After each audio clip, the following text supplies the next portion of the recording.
Menurut pendapat Ustadz, mana yang lebih baik antara menjalani masa muda dengan menikah atau sendirian? Seandainya ayah saya kaya, mak saya kaya, maka dulu waktu kuliah itu, di antara dua orang ini mana yang paling tinggi derajatnya di surga nanti? Orang kaya bersyukur dan banyak bersedekah, dengan orang miskin bersabar dan banyak berzikir. Mana yang lebih tinggi derajatnya nanti di surga? Yang paling tinggi derajatnya yang paling ikhlas. Kaya, bangun masjid, sedekah, kita nengok. Dalilnya, man bana masjidan banallah mithlahu baitan fil jannah. Siapa yang membangun masjid punya istana di surga, punya istana di surga. Kasihnya anak yatim. Ana wa kafilul yatim kahataini fil jannah, dekat dengan Nabi di surga. Dekat di surga. At-tajirus saduqul amin, pedagang kaya, ma'an nabiyyin, dia akan bersama nabi-nabi, wasiddiqin, wasyuhada, wassalihin, masuk surga. Yang miskin tadi bersabar, innama yuwaffas sabiruna ajrahum bighairi hisab, masuk surga juga. Mana yang paling tinggi derajatnya? Yang yang ikhlas di antara kedua. Kalau kaya ini ikhlas, dia lebih tinggi. Kalau yang miskin ini lebih ikhlas, dia lebih tinggi. Yang jelas yang kaya ini udah dapatnya satu di dunia. Yang miskin nih udahlah di dunia tak dapat. Akhirat tak jelas. Makanya separah-parahnya pejabat orang kaya, sempat dia senang di dunia. Ikhlas adalah puncak segalanya. Mudah-mudahan kita termasuk yang ikhlas. Ikhlas itu yang tahu cuma Allah. Malaikat pun tak tahu. Malaikat tak tahu siapa di antara kita ini yang ikhlas. Malaikat itu cuma catat aja. Tengoknya ke masjid, catat. Tak tahu dia ikhlas tak ikhlas. Dalam risalah Al-Qushairiyah, dari mana malaikat tahu orang ini mau berbuat baik?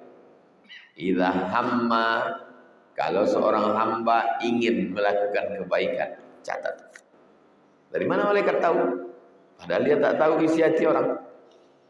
Waktu orang itu mau berbuat baik, keluar aroma wangi, tercium sama malaikat, catat di satu.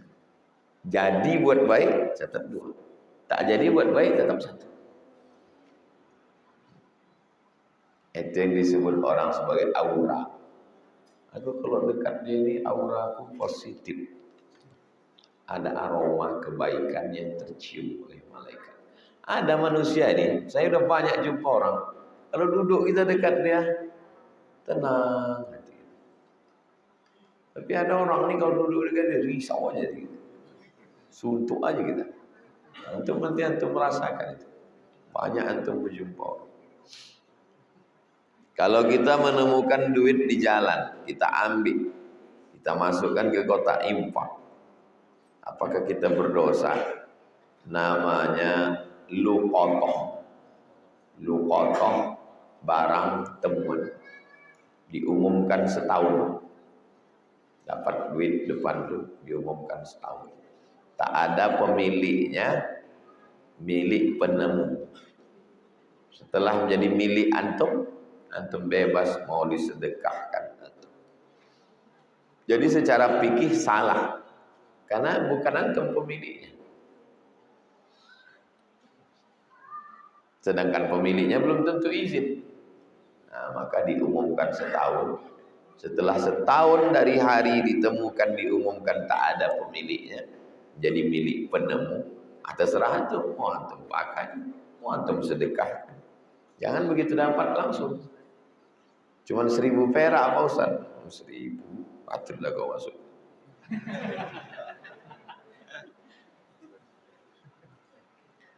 Apa ada dalil tentang qabliyah maghrib? Ada masjid dekat airport, namanya Masjid Al-Jihad. Jamaahnya hampir berjihad gara-gara qabliyah maghrib. Kata yang tua-tua, ada qabliyah maghrib. Kata yang muda-muda, tak ada qabliyah maghrib. Diundanglah saya. Saya biasanya diundang ke masjid kalau masjid itu ada konflik. Kalau kita arah ke UIR, sebelah kiri dia masuk ke dalam. Ketua masjidnya pengacara. Ma baina kulli adzanaini shalah. Ma baina 3 kali dalam Sahih Muslim. Ma baina kulli adzanaini shalah. Ma baina kulli adzanaini shalah. Antara azan dan iqamat ada salat. Antara azan dan iqamat ada salat. Antara azan dan iqamat ada salat 3 kali. Salat maghrib itu ada tak azannya? Ada. Ada tak iqamatnya? Ada. Berarti ada qabliyah. Tapi di ujung hadis liman syaa, bagi siapa yang mau. Kenapa 3 kali? Maksudnya qabliyah maghrib, qabliyah asar, qabliyah isya. 3. Qabliyah maghrib, qabliyah asar, qabliyah isya. Liman syaa, bagi yang mau. Dia rawatib tapi tidak muakkad.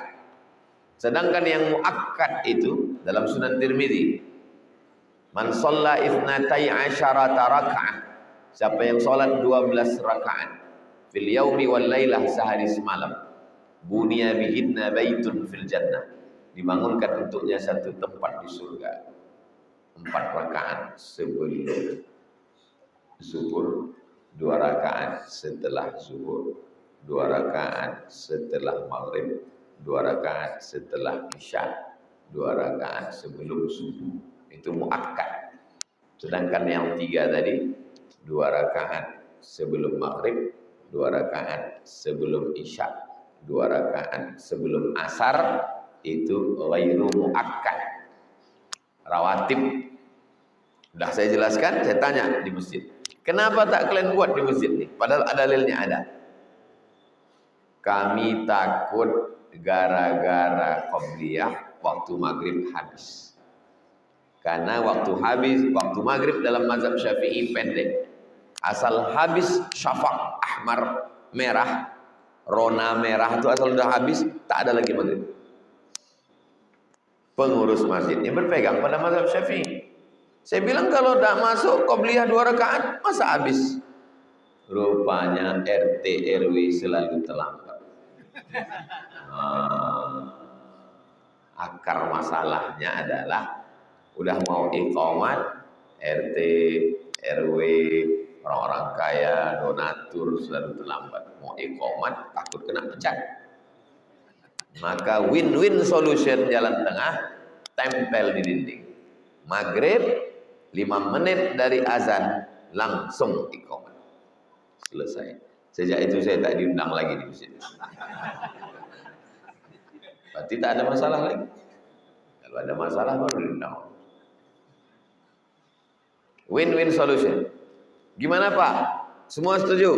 Habis azan 5 menit iqamat. Yang terlambat salah sendiri. Oh cocok ini cocok. Jadi yang bermasalah bukan sholat sunnahnya, tapi orangnya. Selesai. Qabliyah Jumat.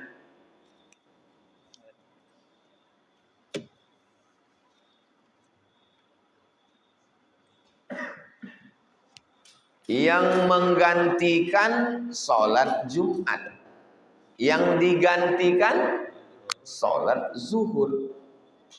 Sholat zuhur ini ada tak qabliyahnya? Ada. Kalau yang digantikan ada qabliyahnya, maka yang menggantikan pun dalam mazhab Syafi'i. Kenapa mazhab Hambali mengatakan tidak ada qabliyah Jumat? Karena dalam mazhab Hambali sholat Jumat bukan pengganti zuhur, tapi sholat Jumat adalah ibadatun mustaqillah, dia ibadah tersendiri pada hari Jumat. Ini berefek kepada qabliyah dan berefek kepada jamak qasar. Kita sampai di Jakarta hari Jumat.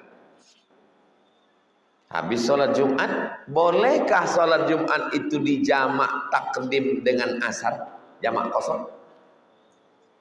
Hambali tak boleh. Kenapa tak boleh? Karena Jumat tidak bisa dijamak dengan asar. Karena Jumat ibadah tersendiri. Dalam mazhab Syafi'i boleh. Kenapa? Karena Jumat pengganti zuhur. Kalau yang digantikan bisa jamak qasar, maka yang menggantikan pun juga bisa jamak. Jelas? Itu hujahnya.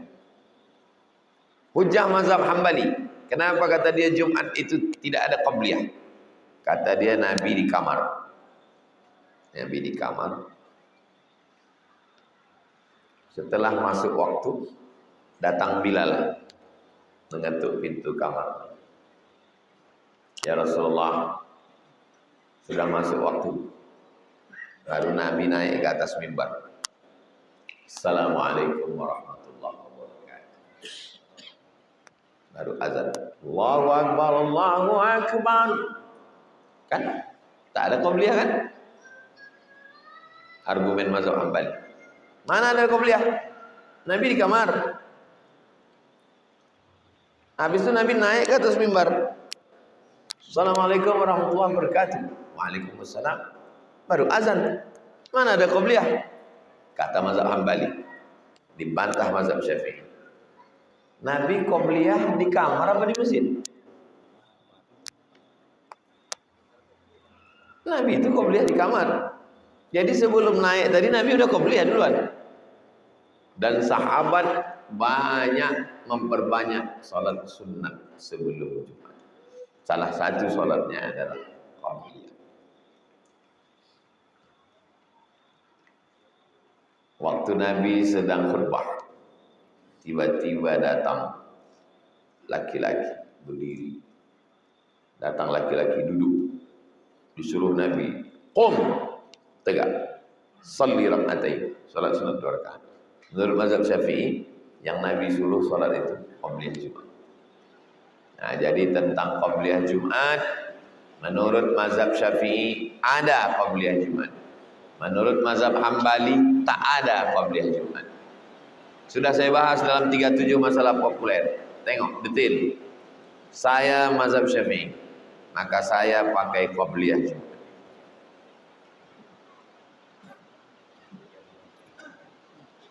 Saya tak pernah mondok. Sekarang ingin rasanya paham bacaan Quran ketika saya baca.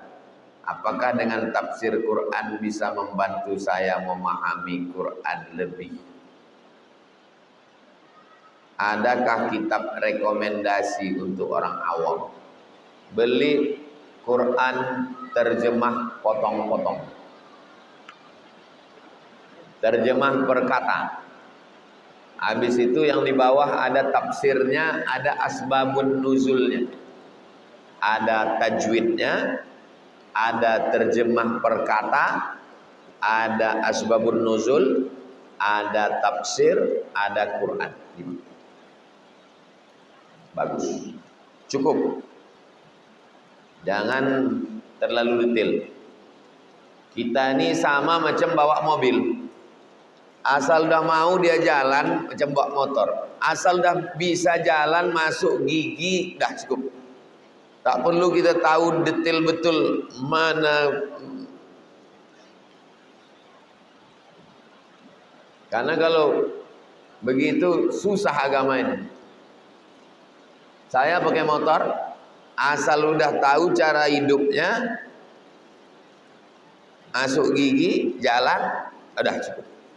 Tak perlu saya tahu proses kemana pergi bensin ini kok bisa berputar ban ini. Nah, tahu terjemah, tahu, udah cukup. Paham. Supaya jangan sampai salah masuk gigi.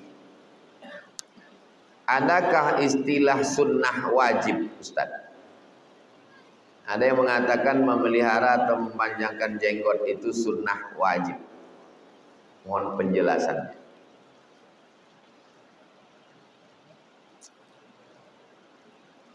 Sunnah menurut fikih.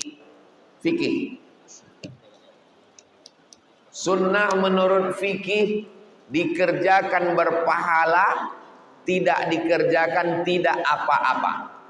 Oke? Jelas? Sunnah menurut fikih dikerjakan berpahala, tidak dikerjakan tidak apa-apa. Sunnah. Sunnah menurut hadis, semua perbuatan Nabi, cakap Nabi, tindakan Nabi,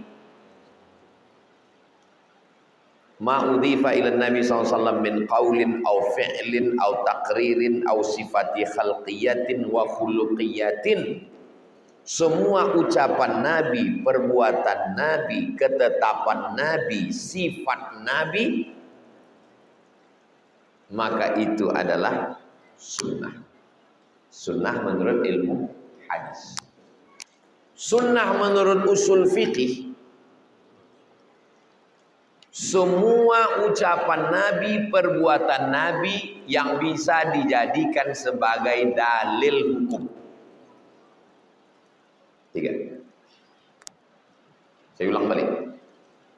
Sunnah menurut fikih dikerjakan berpahala, ditinggalkan tidak apa-apa. Fikih.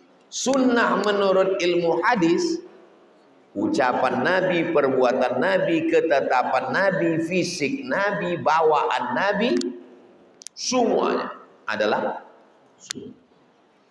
Sunnah menurut usul fikih, ucapan Nabi, perbuatan Nabi, ketetapan Nabi yang layak dijadikan sebagai dalil hukum. Sunnah menurut fikih, sunnah menurut hadis, sunnah menurut usul fikih. Jelas? Datang Wahabi.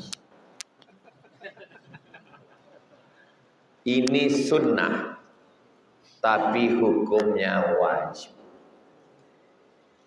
Makin pusing jamaah. Sunnah, berjenggot itu sunnah, tapi wajib. Kalau antum udah jelas yang 3 tadi, kenapa dibilangnya sunnah tapi wajib?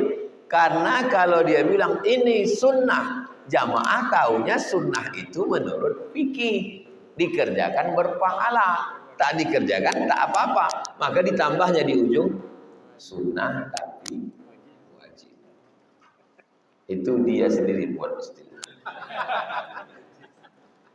Jelas? Sunnah menurut fikih, sunnah menurut ilmu hadis, sunnah menurut usul. Jelas atau tak jelas? Menurut pendapat Ustadz, mana yang lebih baik antara menjalani masa muda dengan menikah atau sendirian? Seandainya ayah saya kaya, mak saya kaya, maka dulu waktu kuliah itu aku bilang, ya mak, aku mau nikah sambil kuliah.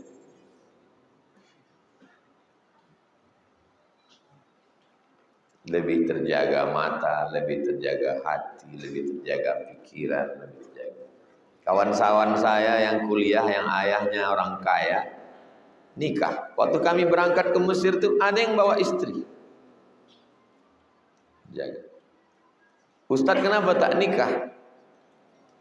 Orang tua saya tak mampu untuk membiayai saya kuliah sambil punya istri.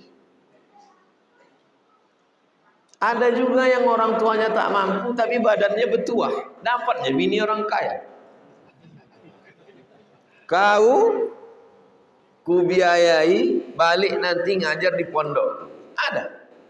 Ayahnya tak mampu. Saya tak mampu dan tak bertuah. Jadi kalau kalian mampu atau kalian bertuah, nikahlah. Tak mampu, tak bertuah, macam saya nasib kalian. Tahan diri, belajar serius, bekerja, dapat duit, baru nikah. Anak saya, anak ustadz nanti, tamat dia pondok, saya akan tanya, Pak Zik, kau udah tamat pondok, udah akil balik, mau kau nikah? Sekarang mudah saya tanya, mau kau nikah?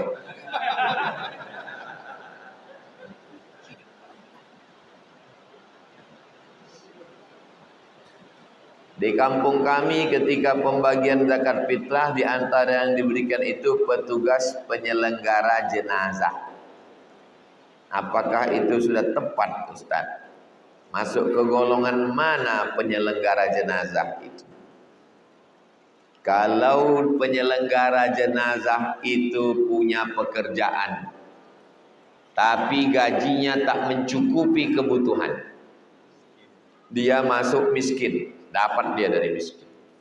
Kalau penyelenggara itu tak ada income sama sekali, dia masuk fakir. Innamas shadaqatu lil fuqara wal masakin wal 'amilina 'alaiha wal mu'allafati qulubuhum wa fir riqab wal gharibin wa fi sabilillah wa ibnis sabil. Jadi penyelenggara itu bisa masuk ke fakir, bisa masuk ke miskin. Dia kaya Pak Ustadz, rumahnya besar, mobilnya ada. Kenapa dia gali kubur? Hobi. Memang dia pesan, di mana ada aku yang menggali. Aku udah muak udah dengar ceramah, aku mau langsung gali kubur aja. Maka dia tak berhak dikasih, karena dia orang kaya. Tidak ada asnaf penyelenggara jenazah dalam zakat. Dia dikasih karena dia miskin. Begitu juga dengan mu'allaf sekarang ini. Jelas lagi, sudah berpuluh tahun masuk Islam. Kasih dia karena dia miskin. Asalnya mu'allaf itu begini. Misalnya kepala suku Sakai. Kalau dia masuk Islam, kepala suku ini, satu suku tuh masuk Islam. Itu boleh kita kasih dia. Untuk melembutkan hati. Makanya Abu Sufyan dikasih 100 ekor onta. Karena dia kepala suku. Kalau kepala sukunya udah kita pegang, yang lain masuk Islam. Bisa. Sekarang kita kasih dia, bininya pun tak Islam. Maka kita kasih dia bukan karena mu'alafnya, tapi karena miskin. Begitu juga dengan Ibnu Sabil. Ibnu Sabil yang putus belanja. Ini menjadi celah untuk menipu. Datang dari arah Jakarta, berhenti dia di Kijang, Sekijang Mati. Dibilangnya dia Ibnu Sabil. Akhirnya orang Sekijang Mati ngasih ongkos, naik dia bis. Habis itu berhenti dia di Rumbai. Dibilangnya dia Ibnu Sabil. Balik lagi dia ke Sekijang. Nah, maka tengok dia KTP-nya orang mana, berapa pendapatan dia, kasih dia. Bukan karena dia Ibnu Sabil, tapi karena dia fakir atau miskin. Kau kerja di mana? Sana. Berapa gaji kau sebulan? 1 juta. Kebutuhan rata-rata di kita 3. Berarti dia miskin. Karena tak mencukupi. Begitu cara ngitung. Zakat fitrah hanya fakir miskin saja. Tidak untuk 8 asnaf. Nah, itu nanti udah saya tulis, saya share ke grup.